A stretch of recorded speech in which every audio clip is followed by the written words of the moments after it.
Tonight on Connecticut's news station, the search is on for a suspect in a deadly hit and run, and now police are releasing clues about what they think happened before that incident. And as we await a verdict in the Troconis trial, we're getting an update on the first full day of jury deliberations. Plus, Bridgeport officially has a mayor. We're taking a look back at the ballot battle timeline and hearing from voters after the primary. Now at 6, this is Fox 61, Connecticut's news station. Good evening and thanks for joining us for the Fox 61 News at 6. I'm Brent Harden. And I'm Sarah Sanchez. The jury just wrapped up its first full day of deliberations in the Troconis trial. The state and the defense completed their cases with closing arguments yesterday. Fox 61's Julia LeBlanc has been in the courtroom from the beginning of this trial, and she has a breakdown now.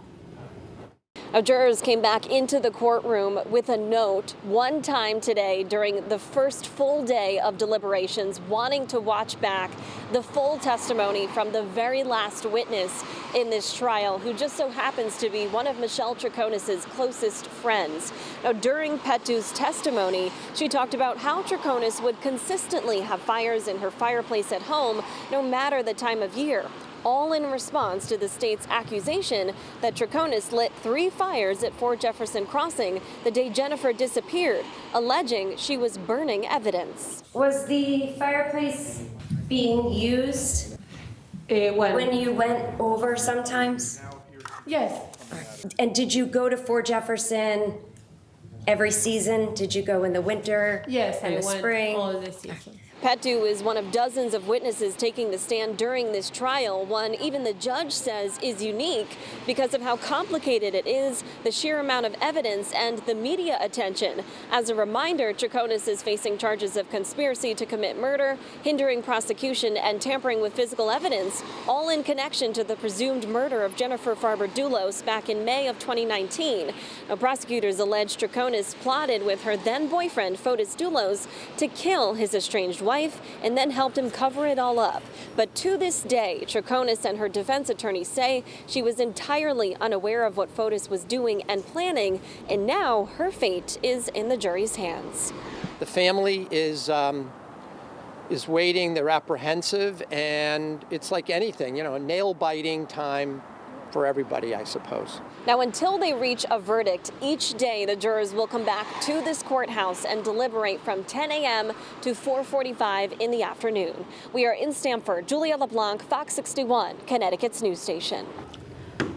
Turning to the weather now, it's looking like it'll be a rainy night. Chief Meteorologist Rachel Frayne joining us now. Rach, we got cold air moving in. Do we need to worry about this ice or this rain freezing?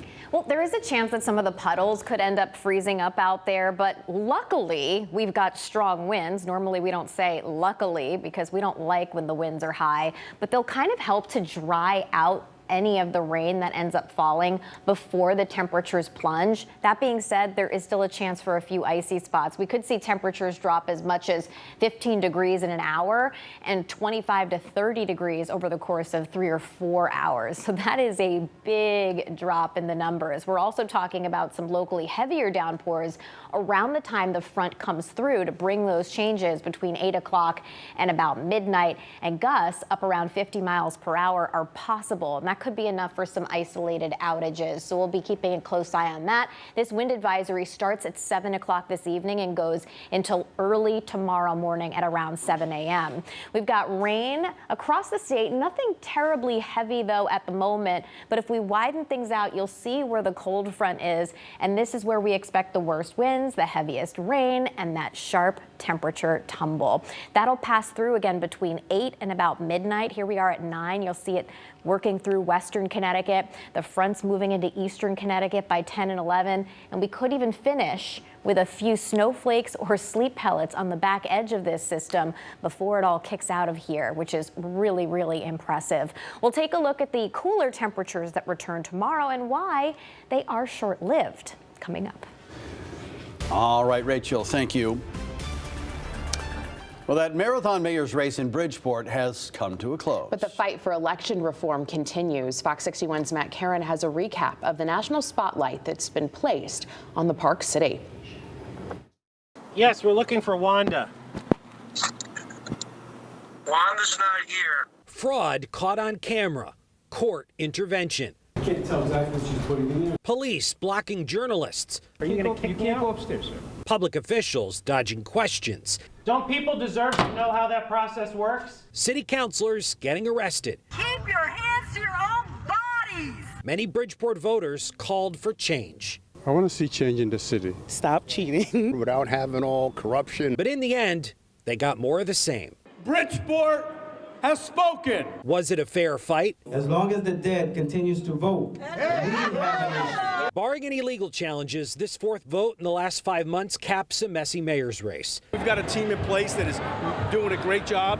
If you don't want to be a part of it, just get out of the way. But the fight to reform the electoral system is just beginning. We got to talk to Hartford. A new legislative session kicks off under the Gold Dome. Gomes has election reform allies in the Republican Party, but they don't control state government. The fruit of our labor is ultimately going to show whether or not the majority truly cares about election integrity in our state. What I mean by that is we're going to have proposals. We've already made proposals. Tuesday's election did answer a key question. Where's Wanda? The suspended city worker at the center of a national spotlight for absentee ballot fraud, briefly spotted at Mayor Ganem's victory party. Support the honorable mayor. Tuesday also marked our exclusive meetup with Mario Testa, the powerful boss of Bridgeport's Democratic Party. Does it sound like he wants Wanda held accountable? But for what? For the absentee I fraud. because she hasn't been charged with anything. What is that video? It doesn't tell me nothing. Okay. Doesn't tell me nothing. Does he think there's corruption in Bridgeport? Matter of fact, they're saying I've been corrupt for the past 30 years. Is there any charges? Is there any proof? That proof may come in March when an official meeting is held to discuss an ethics complaint filed against Testa and the Bridgeport Democratic Town Committee for alleged repeated rules violations.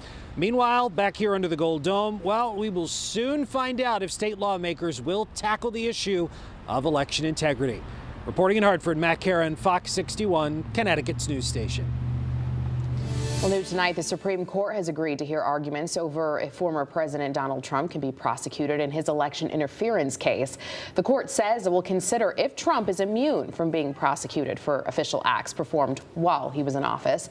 The Supreme Court has previously held presidents are immune from civil liability for official acts, and Trump's lawyers have for months argued that protection should be extended to criminal prosecution as well. New details tonight involving a suspicious death in Reading. Police say a jogger reported finding a woman's body in a wooded area along Route 53 on February 18th, and that body has been identified as that of Leah Chaparro. Police say they are now investigating the suspicious circumstances surrounding her death. A former Winchester Board of Ed member accused of having a sexual relationship with a juvenile has been arrested again for violating a protective order. Police say Shane Deschamps engaged in a relationship with the child last year. Deschamps denied the allegations. Winchester superintendent says he resigned from his Board of Ed position last month. Waterbury police have made a third arrest in connection to a homicide. Police took a 17-year-old suspect into custody yesterday, and he is charged in the death of Jordan Robinson, who was shot on Kenyon Street back in December. Robinson later died from his injuries. Police previously arrested two 18-year-olds, Christopher Ortiz and Jeremy Rivera, for their alleged involvement in that homicide. Also in Waterbury, police arrested two convicted felons on firearms and narcotics charges. Police say Siobhan Campbell and Christopher Jackson were found with a loaded firearm as well as several narcotics. Campbell was released on bond and Jackson is being held on bond. As convicted felons, both are prohibited from possessing firearms and ammunition. Vernon police are still searching for the driver who hit and killed a motorcycle rider yesterday afternoon. Police identified the motorcyclist as James Faulkner. Fox 61's Lindsay Kane is at the scene with more on this investigation. Witnesses say the hit-and-run crash may have been a result from road rage. Police say a 25-year-old motorcycle rider died from his injuries. I think the white Infiniti was chasing after the motorcycle, yes. Heather Mercer was waiting for her daughter to get off the school bus on Prospect Street in Vernon Tuesday afternoon when she saw a white Infiniti and a motorcycle speeding down the road. I heard a motorcycle come like flying. It sounded almost loud enough behind me. and then all of a sudden I felt a crash into the back of my car. Police say the 25-year-old man riding the motorcycle died. The crash, a literal hit and run. The driver that was of the white Infiniti took off from the scene and literally ran down Prospect Street. Mercer was one of the 3 drivers involved in the crash between Elm and Thompson Street, the white Infiniti crashing into her parked car. Police are combing the area for surveillance footage to help identify the runaway driver of that Infiniti. As the investigation into what happened continues, witnesses say speeding and road rage may be to blame. And honestly, I hope the guy that did it turns himself in, and because he needs to pay for what he did. Now neighbors in the area are on edge, worried about dangerous drivers in their streets. Because I don't need my kid to get killed waiting for her bus right here. My daughter's bus comes up the road. I don't need her to get killed. Police are asking anyone with any information to contact police. In Vernon, Lindsay Kane, Fox 61, Connecticut's news station. All right, Lindsay, thank you. A gas station in New Britain was robbed overnight. An employee tells us 4 men entered the store on Hartford Road just after 4:30 this morning. At least one of them had a knife. We're told they took money and cigarettes from behind the counter. No injuries were reported, and police are now investigating. Happening right now at the state capitol, a vigil is just getting underway to honor Nex Benedict. Nex was a 16-year-old non-binary student in Oklahoma. They died a day after being beaten in a high school restroom. Members of the LGBTQ community say they're standing in solidarity with all youth who live under the threat of violence. We'll have more from the vigil tonight on the Fox 61 News at 10 and 11.